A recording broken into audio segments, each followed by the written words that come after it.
What trends do you think are coming in the next, say, 1 to 2 years that any med spa or aesthetics practice should be preparing for? Trends, well, you know what I always say? I think whatever we estheticians could do on the low level, it's already on the market. It's just being upgraded every couple months.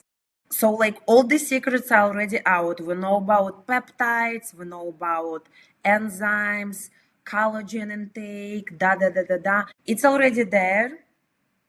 Trends just switching around. Same with the machines. Even if, like, the simple example will be a hydrofacial machine. Before hydrofacial, we just had simple microdermabrasion machine. How the hydrofacial been created? They added some liquids, they made it fancy, and they added multiple machines with their solutions. It's actually a great marketing. I love hydrofacial, I love the machine, I love the company, but it's a great marketing strategy because businesses do purchase the machine, they have consistently refilled the product as well. So they become a consistent client of the hydrofacial company. But I think what comes to trends, well, nobody wants to get old. It's always going to be one trend, anti-aging. Some people, it's actually a lot of people in United States who still don't trust invasive procedures. You know, before I opened my own business, a lot of people told me, Anastasia, you should go to the medical school because in a couple of years it's going to be dead and nobody is going to come in for facials.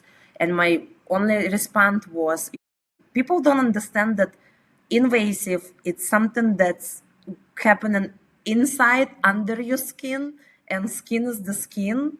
Botox would never fix the issues on the level of the epidermis. Only estheticians could do. So I think, the trend will be just to stay young as possible.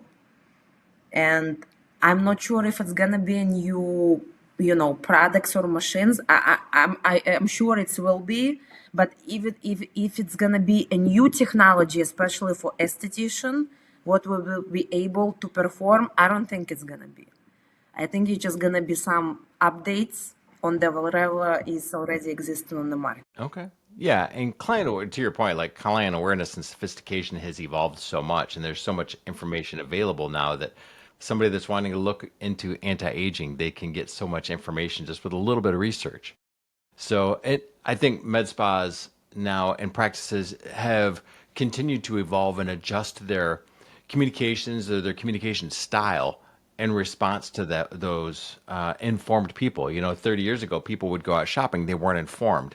Now people go out and they're researching, and they're often better informed before they reach out. And they know, maybe 50% of what they need to know, 10% of misinformation that we need to get out of their head, things that Dr. GPT told them that was Yeah. not quite right. So now, for your attraction, like you had mentioned earlier, working with some influencers, micro influencers, models, when engaging with those type of people to help grow your brand audience and your brand voice and generate your marketing, are there any tips that you would offer that you learned the hard way that somebody should know or avoid? Yes.